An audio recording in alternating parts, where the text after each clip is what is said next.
नमस्कार दोस्तों, मेरा नाम कपिल सिक्का है। स्वागत है आपका स्टडी IQ एजुकेशन प्लेटफॉर्म पे। आज हम Indian economy current affairs MCQ series में करने जा रहे हैं सेट 21। अभी तक हमने 20 सेट किए थे, जिसमें मार्च 2021 तक के MCQs हम करंट के इकोनॉमी के डिस्कस कर चुके हैं। अगले 3 सेट में हम अप्रैल के क्वेश्चंस को डिस्कस करेंगे। तो आप स्टडी IQ पे इन विभिन्न माध्यमों से हमसे जुड़ सकते हैं। इसके PDF आप मेरे टेलीग्राम चैनल @कपिल से डाउनलोड कर सकते हैं। आप मुझे @कपिल सिक्का ट्विटर हैंडल पे भी फॉलो कर सकते हैं। जैसा मैंने आपको प्रॉमिस किया हुआ है, कॉम्प्रिहेंसिव कवरेज आपको यहाँ पे रहेगा ही रहेगा। सारे MCQs जो हैं वो आपके साथ डिस्कस किए जाएंगे। जितने भी इंपॉर्टेंट MCQs हैं एग्जाम पॉइंट ऑफ व्यू से, प्रीलिम्स के पॉइंट ऑफ व्यू से, वो सब यहाँ पे डिस्कस होंगे। अगर आप UPSC EPFO जैसे एग्जाम्स दे रहे हैं, SSC बैंकिंग जैसे एग्जाम्स दे रहे हैं, ये सीरीज आपके लिए बहुत हेल्पफुल है। तो शुरू करते हैं सेट 21 में क्वेश्चन 201 से। Emergency credit line guarantee scheme ECLGS 2.0 focused on 26 stressed sectors. आपको याद होगा कोविड के टाइम पे 26 स्ट्रेस्ड सेक्टर्स निकाले गए थे जहां पे बहुत ज्यादा मंदी देखी गई थी। तो वो जो 26 सेक्टर्स आइडेंटिफाई किए थे, आपको बताना है कौन सी कमिटी ने किए थे। ये बात है पिछले साल की।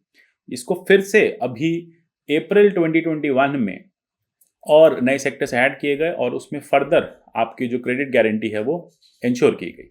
तो आपको बताना है कौन से वो ऐसे 26 सेक्टर्स हैं, और आपको पता होना चाहिए कौन से 26 सेक्टर्स हैं और किस कमिटी ने इसको लॉन्च किया है, मतलब किस कमिटी का ये प्रपोजल है। तो बहुत सिंपल है, डी कामत कमिटी का ये प्रपोजल है। तो कामत कमिटी ने 3 लाख करोड़ का इमरजेंसी क्रेडिट लाइन दिया है 30 जून 2021 तक का। अब इसमें बहुत सारे सेक्टर्स आप देखेंगे, almost banking, real estate, then you have textile sector, इन सब सेक्टर्स को इंक्लूड किया गया। इनफैक्ट भारत के ऑलमोस्ट हर सेक्टर को इंक्लूड किया गया except your IT sector, pharmaceutical sector and your agriculture sector. तो बाकी सब सेक्टर्स को एक्सटेंडेड लोन गारंटी दिया गया है। ये आत्मनिर्भर भारत पैकेज का पार्ट था। चलते हैं, consider the following statement with regard to special drawing rights. Question 202। ये एक इंटरनेशनल रिजर्व एसेट है जिसको IMF क्रिएट करता है। ये ना तो कोई करेंसी है, ना फिर ये कोई क्लेम है IMF पे। SDR की चर्चा इस बार फिर से हो रही थी। SDR जब हम कैलकुलेट करते हैं तो उसमें रुपी को भी वेटेड बास्केट में रखा जाता है, रुपी को भी करेंसी में कैलकुलेट किया जाता है। आपको बताना कौन सा करेक्ट है। इस तरह का क्वेश्चन 2016 में UPSC में पूछा जा चुका है प्रीलिम्स में, जब रेमनिबी करेंसी ऐड हुई थी इस बास्केट में।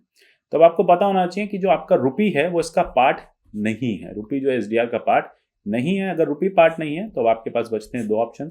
ये एक IMF का ही एसेट है, बिल्कुल बात सही है, और सेकेंड भी यहाँ पे करेक्ट है। तो 1 और 2 दोनों करेक्ट है।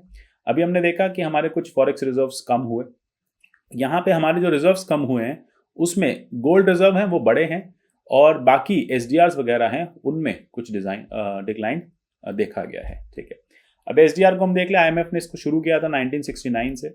ये ऑफिशियल रिजर्व की तरह काम करती है SDR की। इंटरनेशनल ट्रेड आप या तो SDR में कर पाएं, डॉलर में तो करना ही होता है।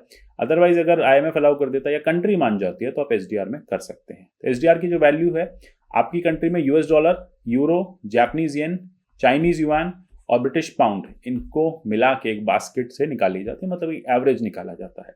अब आप पे जो SDR होता है उस पर इंटरेस्ट मिलता है। भारत के जो SDR IMF में है उस पर भारत को इंटरेस्ट मिलता है। चलते हैं क्वेश्चन 203 की तरफ। आरतीआस टर्म हमेशा न्यूज में रहती है। बहुत सिंपल क्वेश्चन है। आरतीआस टर्म किससे एसोसिएटेड है? बहुत सिंपल है, बहुत ह्यू एंड क्राई हुआ, सीधी सी बात है, इसमें बहुत सोचने वाली बात नहीं है, देखते ही समझ में आ रहा है। MSP मिनिमम सपोर्ट प्राइस से जो नए लॉज आए हैं जिसमें मंडी सिस्टम को खत्म करने की, या फिर आप बोलिए कि किसान मंडी से बाहर बेच सकता है अपनी प्रोड्यूस को, मंडी को वो साइडलाइन कर सकता है, तो ये कॉन्सेप्ट वहीं से आता है। मंडी में आड़तियाज होते हैं। आड़तियाज किसान और सरकार के बीच में इंटरमीडिएट एक्ट करते हैं। इसका कमीशन सरकार को आड़तियों को देना पड़ता है। यही चीज यहाँ पे हमें समझने की है। चलते हैं 204 की तरफ। Consider following statement with regard to Chenab bridge. Chenab bridge के बारे में बताना। अभी अभी लॉन्च हुआ था, ये ओपन हुआ है। वर्ल्ड हाईएस्ट रेलवे ब्रिज है, design to bear earthquake forces of highest intensity zone 5। आपको पता होना चाहिए जो कश्मीर वाला एरिया है जोन 5 में आता है। ये एक Udhampur Srinagar Baramulla rail link project का पार्ट है। तीनों ही यहाँ पे करेक्ट है। बहुत सिंपल है, तीनों करेक्ट है, कोई सोचने की बात नहीं है, तीनों करेक्ट है। इसे नेशनल इंपॉर्टेंस का दर्जा मिला था 2002 में, और अब ये पूरा हुआ है। और इसमें आर्क क्लोजर जो है वो बनाया गया था। तो आर्क क्लोजर ही बहुत इंपॉर्टेंट है। क्लोजर आपने देखा होगा आर्क के फॉर्म में बनाया गया है, स्टील के पिलर्स पे टिका हुआ है, तो वो चीज़ें इंपॉर्टेंट है। अब इसको स्टील आर्क हमने देख ही लिया है। कटरा से बनिहाल की जो रेल लाइन है उसमें ये कनेक्टिविटी बेटर करेगा। DRDO जो है वो इसका कंसल्टेंट था। इसको अर्थक्वेक प्रूफ बनाने की पूरी कोशिश की गई है। चलते हैं नाबार्ड की तरफ। With regard to national bank for agriculture and rural development consider the following statements. ये एक स्टैट्यूटरी बॉडी है under national bank for agriculture rural development. आपको बताना है नाबार्ड क्या है, एक स्टैट्यूटरी बॉडी है। ये एक बैंक है जो फोकस करता है रूरल सेक्टर पे, इसका काम रूरल सेक्टर पे फोकस करना होता है, और ये कोऑपरेटिव बैंक्स और रीजनल रूरल बैंक्स को सुपरवाइज करता है। बहुत सिंपल है, नाबार्ड के रोल हमेशा इस तरह के स्टैटिक क्वेश्चन पूछे जाते हैं, पता होना चाहिए नाबार्ड इन तीनों रोल्स को प्ले करता है, तीनों रोल्स नाबार्ड के हैं। अब नाबार्ड है इंपॉर्टेंट है ग्रामीण रूरल डेवलपमेंट के लिए, रूरल एग्रीकल्चर के लिए बहुत इंपॉर्टेंट है। लोन देता है इंस्टीट्यूशंस को वहाँ पे, जिससे फर्दर जो लोन्स हैं वो लोगों तक पहुंच सके। इसको 82 में रखा गया था, एक स्टैट्यूटरी बॉडी है। ये फाइनेंस देता है एग्रीकल्चर और रूरल डेवलपमेंट के लिए, और ये मुंबई में हेडक्वार्टर्ड है। चलते हैं question 206, day ahead market, term ahead market. ये टर्म्स न्यूज में थी पिछले मंथ। आपको बताना है किससे रिलेटेड है day ahead market, term ahead market. देखो हमारे देश में एक नई ट्रेडिंग शुरू हुई थी हाल ही में, कुछ साल पहले, उसे हम कहते हैं इलेक्ट्रिसिटी ट्रेडिंग। इलेक्ट्रिसिटी एक्सचेंज पे, जो इंडियन इलेक्ट्रिसिटी एक्सचेंज है, वहां पे आप इलेक्ट्रिसिटी को खरीद सकते हैं। आपसे मतलब जो बड़ी बड़ी कंपनीज हैं जिनको बल्क में इलेक्ट्रिसिटी की जरूरत होती है, जो डिस्कॉम्स होती हैं। तो इंडिया एनर्जी एक्सचेंज जो है, यहाँ पे देखा गया बहुत ज्यादा वॉल्यूम हुआ, ट्रेड हुआ, बढ़ गया। तो यहाँ पे दो टर्म्स आती हैं, day ahead market. Day ahead market मतलब अगले 24 घंटे की डिलीवरी आप अभी बुक कर लें प्राइस पे। टर्म अहेड मार्केट मतलब अगले 11 दिन की डिलीवरी आप बुक कर लें इस प्राइस पे। तो ये टर्म अहेड और डे अहेड यहाँ पे यूज होता है। बस आपको इतना समझना है, डे अहेड इमीडिएटली अगले दिन, टर्म अहेड पूरे 11 दिन की बिजली को खरीदना। इस एक्सचेंज पे लोग बिजली खरीदते बेचते हैं, तो ये एक्सचेंज उन लोगों के लिए इंपॉर्टेंट है जो डिस्कॉम्स होती हैं, फिर जो भी इलेक्ट्रिसिटी मैसिव कंजप्शन वाली कंपनीज होती हैं। चलते हैं क्वेश्चन 207 की तरफ। वर्ल्ड इकोनॉमिक आउटलुक आपको बताना है कौन पब्लिश करता है। ये पब्लिकेशंस बहुत आती हैं, तो ये पता होना चाहिए वर्ल्ड इकोनॉमिक आउटलुक कौन पब्लिश करता है। वर्ल्ड इकोनॉमिक आउटलुक बहुत सिंपल है। आपको यहाँ पे थोड़ा सा आप इसको स्क्रीन को पॉज करो, क्वेश्चन को आंसर देने की कोशिश करो। इस तरह के क्वेश्चंस बार बार आते हैं। अच्छा, ऐसे क्वेश्चंस पे हमें फोकस बहुत ज़्यादा करना भी चाहिए, क्योंकि ये बहुत सिंपल होते हैं। एक बार अगर आप कोई चार्ट बनाओगे तो उससे भी इन टॉपिक्स को रट पाओगे। तो वर्ल्ड इकोनॉमिक आउटलुक आप देखेंगे IMF का ही एक पार्ट है, बहुत सिंपल है। तो IMF ने अभी निकाला है वर्ल्ड इकोनॉमिक आउटलुक। इसमें क्या होता है, दुनिया भर के फाइनेंसेस देखे जाते हैं कि अच्छा दुनिया का क्या हाल है, भारत कैसा कर रहा है, ग्रोइंग इकोनॉमीज कैसे कर रही हैं। तो वर्ल्ड इकोनॉमिक आउटलुक में आपको कंट्री की फाइनेंशियल कंडीशन पता चल जाती है कि ग्रोथ कैसी होगी। ग्रोथ फोरकास्ट भी दे देता है आपको, डेट भी दे देता है, ये भी देख लेता है ग्रोथ रेट कैसा है, कौन सी इकोनॉमी बेटर ग्रो करेगी, कौन सी नहीं करेगी। जैसे उन्होंने कहा 2021 में भारत बेटर ग्रो करेगा चाइना के मुकाबले, भारत बेटर रहेगा, ऐसा वर्ल्ड इकोनॉमिक आउटलुक ने बताया। ये भी बताया कि कॉन्ट्रैक्शन रहा है, लेकिन फिर भी इकोनॉमी जो है वो एक्सपेक्ट करेगी अच्छी ग्रोथ 2021 तक। 7% ग्रोथ हम अचीव कर लेंगे अगले 2 साल में। चलते क्वेश्चन 208 की तरफ। Consider the following statement with regard to asset reconstruction companies. ARC के बारे में आपको बताना बहुत सिंपल है। एसेट रिकंस्ट्रक्शन कंपनी बहुत बार पढ़ चुके हैं, बैड बैंक, पारा, एसेट रिकंस्ट्रक्शन कंपनी, सब RBI टाइम टू टाइम ऐसी कॉन्सेप्ट्स लाती रही है जिससे देश भर के NPAs जो हैं बैंक्स के, वो कम किए जा सके, नॉन परफॉर्मिंग एसेट्स कम किए जा सके, बैंक के जो लॉसेज हैं उन्हें मिनिमाइज किया जा सके। अब बजट 2021-22 कहता है ARC को प्रपोज किया गया है कि वो जो स्टेट ओन्ड बैंक है, प्राइवेट सेक्टर बैंक है, वो अपनी ARCs बनाए, वो खुद ही एसेट रिकंस्ट्रक्शन कंपनी बना ले। यहाँ पे उनको सरकार से कोई कॉन्ट्रीब्यूशन नहीं मिलेगा। देखो पहले RBI ARC बना के देख चुकी है, RBI ने लाइसेंसिंग करी, ARCs बनाई 2016-17 में, पर ARC सक्सेसफुल नहीं हुई। ARC की वजह से कोई लोन रिकवरी नहीं हो पाई, शायद ही कुछ 2-5 कंपनीज को वो डिसॉल्व कर पाई, या फिर उनके लोन्स लिक्विडेट कर पाई, या लोन्स जो हैं वो बैंकों के वापस आए।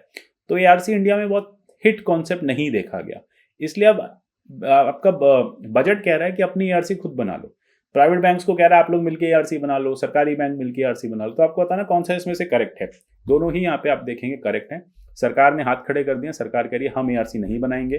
बैंक अब खुद ARC बना लें, चाहे सरकारी बैंक हो या प्राइवेट बैंक हो, वो खुद देख लें कि ARC बनाएं। और एसेट रिकंस्ट्रक्शन कंपनी का काम क्या है, जो बैंकों के लोन्स NPA हो जाते हैं, जैसे माल्या का लोन है, माल्या कह रहा है मेरे पास 8,000 करोड़ नहीं है लौटाने के लिए, तो ARC कहेगी ठीक है हम कुछ आपका एसेट रिकंस्ट्रक्शन कर देते हैं, आप 5500 करोड़ देके मामला खत्म करो, हेयर कट लो, आप 3500 करोड़ का 2500 करोड़ का मामले को खत्म करो। यही होती है आपकी ARCs। ये फाइनेंशियल इंस्टीट्यूशंस होते हैं जो NPS खरीद लेते हैं बैंक से और फिर उसको अपने आप रिजॉल्व करते रहते हैं। ठीक है, सारफेसी एक्ट में ARC के सेट होने का लीगल बेसिस मिला था। मतलब सारफेसी एक्ट में बताया गया था कि RBI जो है वो ARCs के लाइसेंसिंग दे सकती है। Consider the following statement with regard to exclusive economic zone, EEZ के बारे में बताना है आपको। United nation convention on law of the seas आपको याद होगा 1986 का, जो ये बताता है दुनिया भर के जो ओशंस हैं वो कैसे रेगुलेट होंगे, किसका वहाँ पे रूल लगेगा, कौन से वाटर्स में किस कंट्री का क्या रूल है। अब EEZ ये कहता है इकोनॉमिक एक्सक्लूसिव इकोनॉमिक जोन एक एरिया है जो एडजेसेंट है टेरिटोरियल सी के बाद, ठीक है, यानी आपकी जो शेल्फ जहाँ पे आपकी लैंड खत्म होती है वहाँ पे टेरिटोरियल सी होता है, उसके बाद EZ होता है, ऐसा इसका कहना है। ये डिफाइन करता है कि 200 नॉटिकल माइल तक जो EZ है वो रहता है, शोर से 200 नॉटिकल माइल तक EZ रहता है। और इस EZ में पाए जाने वाले सारे जीव जंतु, living non living, living beings non living, mineral, तेल, कुआं, सब आपका है, ऐसा इसका कहना है। इंडियन लॉ के हिसाब से सारे फॉरेन शिप्स को राइट है, किसी भी तरह के फॉरेन शिप को राइट है कि वो इनोसेंट पैसेज ले सके टेरिटोरियल वाटर से, भारत के टेरिटोरियल वाटर से इनोसेंट पैसेज, मतलब बिना पूछे चुपचाप आए और चले जाएं, मतलब अपना काम करें, शिप लेके आओ, अपना काम करो, चले जाओ, इनोसेंट पैसेज उसको कहते हैं। तो देखो, इनोसेंट पैसेज हमेशा कमर्शियल शिप्स को दिया जाता है, आर्मी के शिप्स को, सबमरीन्स को नहीं दिया जाता, मिलिट्री शिप्स को नहीं दिया जाता। तो यहाँ पे भी ये है कि ऑटोमेटिकली फॉरेन शिप्स वहीं आएंगे जो मालवाहक हैं, कोई क्रूज शिप है, कोई मर्चेंट शिप है, वही होगा। पाकिस्तान का नेवी शिप आ रहा है, USA का नेवी शिप आ रहा है, उसको पूछ के आना पड़ेगा कि भैया हम आपके पानी में आ जाएं, टेरिटोरियल वाटर्स में आ जाएं। तो थर्ड यहाँ पे रॉन्ग है, फर्स्ट एंड टू दोनों ही करेक्ट हैं। तो एक बार मैप के थ्रू समझ लेते हैं। ये यहाँ पे हमारी लैंड खत्म हो रही है, ठीक है, तो 12 नॉटिकल माइल तक आपको टेरिटोरियल वाटर दिखेगा, ये तो एक्सक्लूसिव ही हमारा है, ठीक है, यहाँ तो एकदम भारत ही है। ये कॉन्टिजियस जोन होगा, ठीक है, तो यहाँ पे 24 नॉटिकल माइल्स तक चलेगा, और यहाँ से लेके 200 नॉटिकल माइल्स, मतलब यहाँ से लेके 200 नॉटिकल माइल्स ये इंडिया का एक्सक्लूसिव इकोनॉमिक जोन होगा। यहाँ पे भारत फिशिंग कर सकता है, अगर इसमें कोई कुआं मिलता है तेल का तो वो भी भारत का है, 200 नॉटिकल माइल्स तक, ठीक है। नॉटिकल माइल्स आपके सी में नापे जाते हैं नॉटिकल के कॉन्सेप्ट से। तो 1 और 2 करेक्ट है। तो जैसा मैंने आपको बताया कि अगर आपको फॉरेन शिप्स को लेके आना है तो वॉरशिप्स जो है उनको राइट नहीं है इनोसेंट पैसेज का, वॉरशिप्स को पूछ के आना पड़ेगा भारत गवर्नमेंट से। Recently, which of the following countries has proposed global minimum corporate tax rate? Global minimum corporate tax rate recently किसने कहा है रखो? देखो बहुत सिंपल है, यूएसए क्यों? बड़ी बड़ी कंपनीज हैं, फेसबुक, गूगल दुनिया भर में काम कर रही हैं, अब भारत में काम कर रही हैं। भारत कहता है हम 40% कॉर्पोरेट टैक्स रेट लेंगे। अब इन कंपनीज के प्रॉफिट कम हो जाते हैं तो अपने घर यानी यूएस से जहां हेडक्वार्टर्ड है, जहां की कंपनीज है, कम पैसा ले जाती है। यूएस बहुत स्मार्ट है। यूएस कह रहा है दुनिया भर की G20 की कंट्रीज को कि आप अपने कॉर्पोरेट टैक्सेस को कम करो, क्योंकि भाई आप कम टैक्स लोगे तो हमारे पास ज़्यादा प्रॉफिट्स आएंगे, फिर हम टैक्स लेंगे। तो इसलिए यूएसए ने कहा है कि global minimum corporate tax rate एक होना चाहिए, यूनिवर्सल होना चाहिए, ठीक है। पूरी दुनिया में 20% कॉर्पोरेट टैक्स से ऊपर कोई कंट्री ना ले, ठीक है, 21% से ऊपर। तो इंडिया ने तो वैसे भी अपना कॉर्पोरेट टैक्स कम कर दिया है, हमने देखा है। इंडिया ने अभी लास्ट 22% तक हम कॉर्पोरेट टैक्स ले आए थे, और इंटरनेशनल कंपनीज के लिए तो अभी भी कहीं एक जगह 30-35% कॉर्पोरेट टैक्स चल रहा है। तो भारत कॉर्पोरेट टैक्सेस को कम करने की बात कर रहा है, लेकिन भारत कह रहा है फेसबुक, गूगल इतना बिजनेस करते हैं भारत में, बिना टैक्स लिए या कम टैक्स में कैसे जाने दें। टैक्सेशन तो ज़रूरी है भाई, टैक्स से ही सरकार चलती है, सरकार के खर्चे चलते हैं और देश की प्रगति होती है। तो यही यूएसए तो अपनी स्मार्टनेस में कह रहा है, देखिए अभी आगे क्या रहता है, क्या सारी कंट्रीज इसको मानती है नहीं मानती हैं। तो चलिए मिलते हैं अगले सेशन में, आगे के 10 क्वेश्चन करेंगे डिस्कस। होपफुली आपको क्वेश्चन अच्छे लगे होंगे, इस तरह के क्वेश्चन आते रहेंगे। देखते रहिए इस चैनल को, मिलते हैं अगले सेशन में। तब तक के लिए goodbye, take care and God bless you all.